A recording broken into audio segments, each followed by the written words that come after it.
सबसे पहले मेरा आप सबको सादर नमस्कार। मिनर्वा स्टडी सर्कल के धर्मशाला सेंटर जो उनका सेकंड सेंटर है उसकी इनॉग्रेशन की सेरेमनी में मौजूद यहाँ के एएसपी हितेश लखनपाल जी, मिनर्वा स्टडी सर्कल के फाउंडर्स प्रवेश जी, राकेश जी, यहाँ जिन्होंने जगह दिया भारद्वाज जी, उनकी पूरी फैमिली, चोपड़ा जी और गणमान्य distinguished guests, ladies and gentleman जो आज मौजूद हैं, मेरा आप सबको नमस्कार। मुझे इस मौके पे आपने बुलाया और मुझे इस मौके पे आप सबसे रूबरू होने का अवसर मिला, उसके लिए मैं बहुत अपने आप को खुशकिस्मत समझता हूँ, ऑनर्ड फील कर रहा हूँ। ये सबसे ऐसे मोमेंट्स पे आपको अपनी लाइफ के जो कुछ पल हैं वो याद आते हैं। मेरा सफ़र ऑलमोस्ट लिंक्ड है इस ट्रेजेक्ट्री से। मेरी इनिशियल पढ़ाई नवोदय विद्यालय स्कूल पुंछ में हुई और उस टाइम पे मैं जिस गांव से आता हूँ वो एलओसी पे है। वहाँ ऑफ कोर्स आज भी बड़ी मुश्किल से, मुझे नहीं लगता कोई ऐसा कोचिंग इंस्टीट्यूट आज भी पुंछ में है, मेरे पूरे डिस्ट्रिक्ट में मुझे नहीं लगता है। तो उस गांव में वहाँ से हमें सपना माँ बाप ने दिखाया कि आप अगर नवोदय विद्यालय अच्छा स्कूल है चले जाओगे तो आप कुछ भी बन सकते हो। तो वो सपना मेरे माइंड में रहा। थैंकफुली 5th क्लास तक मेरी सरकारी जो जे.एंड.के स्कूल, जे.एंड.के गवर्नमेंट के स्कूल हैं, 5वीं तक वहाँ पढ़ाई हुई। फिर 5वीं में मुझे ये बोला गया कि एक जे.एन.वी का एमबीडी गाइड आता है वो पढ़ना, आपने उसमें से जो है सीसेट के और ये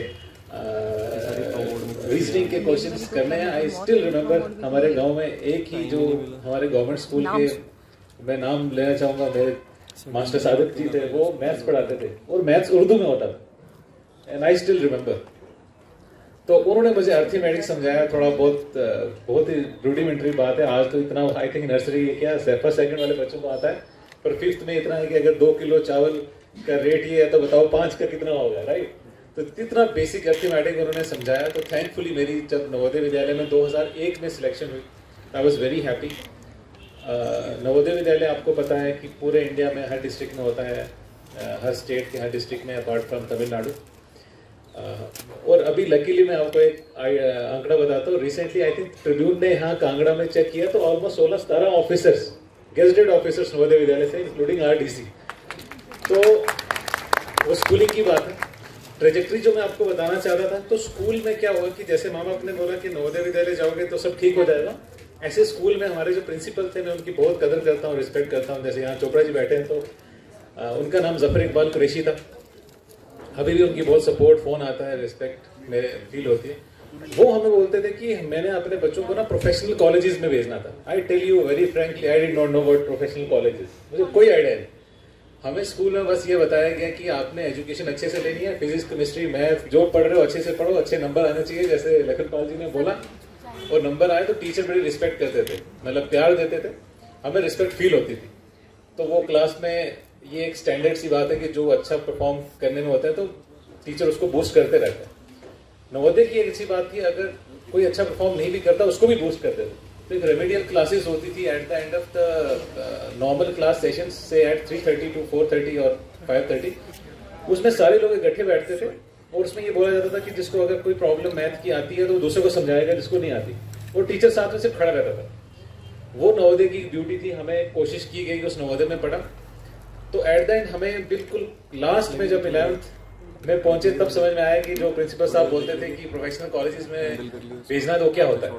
तो टू बी ऑनेस्ट, जिस जगह से मैं आता हूँ, मेरी पुंछ में ही जब पढ़ाई हुई तो वहाँ पे कोई ऐसा इंस्टीट्यूट नहीं था। तो एट द एंड जितना हमने एनसीईआरटी से फिजिक्स, केमिस्ट्री, बायो, मैथ्स पढ़ा, वो सारा हमारे नवोदय स्कूल के टीचर्स की वजह से पढ़ा। और मुझे आज भी याद है, हमारे मैक्सिमम टीचर्स वो सारे हिमाचल से हैं। वो नरेंद्र सर मैथ्स के, सुमेश सर साइंस के, नरेंद्र सर फिजिक्स के और गुरुदेव सर केमिस्ट्री, सारे हिमाचल के हैं। और मैं और इतना मतलब मैं गर्व फील करता हूँ कि उनके साथ मैं उनके घर तक आया हुआ हूँ। जैसे जोगिंदर नगर के हैं गुरुदेव सर, तो वो छुट्टी में मुझे साथ ले आए थे। तो हिमाचल में मैं जब स्कूल में था तो मेरा तब से मैं हिमाचल में टीचरों के साथ यहाँ मानो तब का मुझे याद है कि वो उन्होंने बताया कि टांकरी लिपि होती है यहाँ पे। अभी रिसेंटली हम टांकरी कैफे में गए, सीएस साहब यहाँ आए हुए थे, तो उन्होंने पूछा इसका नाम कहाँ से आया था, मुझे एकदम क्लिक हुआ। तो मुझे लगा सर ये टांकरी लिपि है। बाद मैंने पूछा, वही बात सही थी। तो आप लिंक हमारा हिमाचल का स्कूल के टाइम से है। तो एट द एंड मैं बताऊं कि जब 12th क्लास हमारी पास हुई तो तब ये समझ में आया कि एग्जाम फॉर्म भरने हैं। तो मैं आपकी ऐसे इसलिए स्टोरी पेरेंट्स के साथ शेयर करना चाहता हूँ। रिस्पेक्ट मीडिया के सभी रिस्पेक्टेड पर्सन्स यहाँ पे हैं, आपके माध्यम से कई लोग सुन रहे होंगे जो आज यहाँ नहीं है। तो जब 12th क्लास पास हुई तब हमें पता चला कि ये प्रोफेशनल कॉलेज का मतलब क्या होता है। उसमें भी जब तक पता चला आईआईटी क्या होता है तब तक उसके फॉर्म की डेट ओवर हो चुकी थी।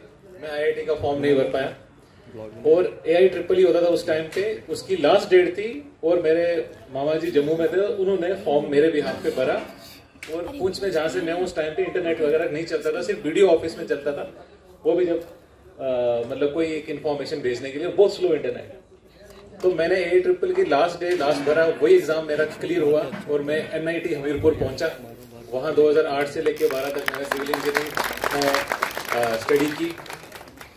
अब जब मैंने एग्जाम भर दिया उसके बाद जब ये कोशिश आई कि अब क्या करें, कि पढ़ना कैसे, एग्जाम कैसे होता है, तो आज मुझे याद है जम्मू में एक सचदेवा स्टडी सर्कल नाम नहीं होगा, नाम बोल रहा है, Sachdeva college of I think engineering या ऐसा कुछ है, वहां मैंने क्रैश कोर्स किया।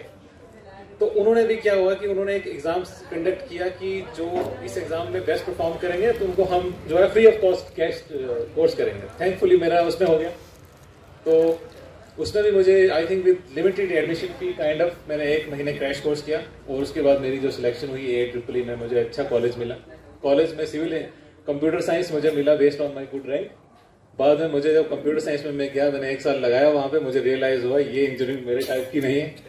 तो मैंने उसके बाद सिविल इंजीनियरिंग चूज की, जो अपने आप में बड़ा वहां पे एक विचित्र बात मानी जाती थी कि normally people go from civil engineering and other engineering to computer science, but I came back from computer science to civil engineering and it has served me so well कि आज मैं जब आपकी सिटी का कमिश्नर हूँ, यहाँ पे जब काम काज होते हैं, मेरे SDO साहिबान सारे यहाँ पे हैं, कुछ JEB है यहाँ पे, they can vouch for it कि मैं उनकी हेल्प करने लायक होता हूँ थोड़ा बहुत। तो एक बात मेरे माँ बाप की, दूसरी बात मेरे टीचर्स की, जिन्होंने आई थिंक अगर बच्चे में कुछ भी ना हो, अगर टीचर बोल दे कि आप में सब कुछ है तो बच्चे में सब कुछ हो जाता है। Because at the end college की मैं आपको बात बताऊं, कॉलेज में I was a student, not that kind of student के जो फर्स्ट रो में बैठे हर सवाल का जवाब दे पाए, मैं वैसा नहीं था। मैं लास्ट ही रो में ऑलमोस्ट बैठता था। तो विजय शंकर डोगरा सर हैं हमारे, उन्होंने एक दिन हम 3 लोगों को बुलाया, ऑफ द क्लास आवर्स बुलाया और बोला कि यार जफर, तुम, रजत और दूसरे कार्तिकेय, तुम 3 लोग मुझे बड़े मतलब इंटेलिजेंट ब्रिलियंट लगते हैं, पर तुम पार्टिसिपेट ही नहीं करते, बोलते नहीं हो, तुम्हें बहुत जो है वो कैपेबिलिटी है। तो वो उनकी बात रही। आज मैं आपको बताना चाहूंगा, जफर बन गया IAS ऑफिसर, रजत जो है मेरा फ्रेंड, वो he is now almost SC और XCM in IPS department in JNK, और कार्तिक के पहले उसने बेल में सर्व किया, बाबा एटॉमिक रिसर्च में सर्व किया, NPCL में किया, और अभी पीछे मुझे उसकी काफ़ी दिनों बाद मुझे मैसेज आया कि जफर मुबारक को एक गुड न्यूज़ है। मुझे लगा शादी वगैरह होगी होगी। ही सेड कि I am selected as HAS officer in Himachal Pradesh, अभी पीछे 3rd पर्सन। तो अच्छा लगता है। मतलब पॉइंट ये कि यहाँ पॉइंट मैं ये ड्रॉ करना चाहता हूँ कि आप जो टीचर हैं, जरूरी नहीं केमिस्ट्री का टीचर है केमिस्ट्री ही पढ़ाए, आप बच्चों के अंदर से उनका बेस्ट निकाल सकते हो और बच्चों को ये बता सकते हो कि एट द एंड बच्चों की डिपेंडेंस टीचर पे ना हो कि टीचर बोलेगा तो बच्चा किताब खोलेगा। मतलब बेस्ट टीचर वो होता है जो स्टूडेंट को खुद अपने आप पे डिपेंड करना सिखाए कि अगर कोई ना भी हो तो कैसे करते हैं। मेरा छोटा भाई IIT खड़गपुर से उन्होंने एजुकेशन प्राप्त की, अभी वो उसका इंटरेस्ट इंजीनियरिंग से ज़्यादा सिविल सर्विस में था, तो अभी CAPF में उनका CISF में हुआ है, तो हैदराबाद में ट्रेनिंग चल रही है। मैं क्योंकि मुझे अपना दुख था कि मैं IIT में नहीं हो पाया उस टाइम पे, तो मैंने अपने छोटे भाई के लिए हमने कोटा में, मतलब मैं आपको लिंक बता रहा हूँ, तो मैं उनको कोटा लेके गया। तो कोटा में उसने वहाँ जो कोचिंग इंस्टीट्यूट्स की वहाँ पे बेस्ट सर्विस ली और thankfully IIT Kharagpur is a very reputed institution, वहाँ से उन्होंने पास किया। पॉइंट में वो ड्रॉ करना चाहता हूँ कि लखनपाल जी ने बोला 2 चीज़ें हैं। एक होता है कि आप दोबारा खुद मेहनत करके री इन्वेंट करो व्हील को, या फिर आप एग्जिस्टिंग टेक्नोलॉजी या एक्सपीरियंस दूसरे के एक्सपीरियंस को यूज करो और कितना जल्दी आप स्पीड से आगे निकलो। तो ऐसे इंस्टीट्यूशंस जो यहाँ पे हैं, वो ABC जितने भी इंस्टीट्यूशंस हैं, मैंने जहाँ से मैंने पढ़ाई की वहाँ का नाम लिया। ये सब इंस्टीट्यूशंस आपकी इस तरीके से हेल्प करते हैं कि इनको सालों से पता है कि फॉर एग्जांपल पिछले 22 साल से इन्होंने कैसे काम किया है, और यहाँ पिछले फॉर एग्जांपल जो इनके NIT में बच्चे पढ़ रहे हैं, बाकी जगहों पे बच्चे पढ़ रहे हैं, MBBS जिन्होंने किया है, उन बच्चों की क्या ट्रेजेक्ट्री है, तो उनको नॉलेज है, एक्सपीरियंस है। तो ये धर्मशाला के लिए मैं कहता हूँ सौभाग्य का विषय है कि यहाँ पे 2-3 स्टडी सर्कल, और पहले भी शायद आई थिंक 1-2 बार मेरे पास आए थे एज ए चीफ गेस्ट बुलाने के लिए, मैं जा नहीं पाया, वो भी है। और ये एक नई एडिशन है धर्मशाला में, मैं इनको मुबारकबाद देता हूँ। I wish them all the best. आपने मुझे मौका दिया, thank you so much. I think मैंने आपका ज़्यादा टाइम लिया, पर एक मौका होता है, मैं ये मौका छोड़ता नहीं कि इंटरेक्शन भी हो, आपसे बातचीत भी हो, तो मुझे अच्छा लग रहा है। This new edition. I wish you all the best, I wish the whole faculty members all the best. और इतना बढ़िया प्रोग्राम ऑर्गेनाइज करने के लिए मेरी आप सब ऑर्गेनाइजर्स को, मीडिया से आए हुए जितने भी फ्रेंड्स हैं, आप सबको बहुत बहुत धन्यवाद, बहुत बहुत शुक्रिया। Thank you so much.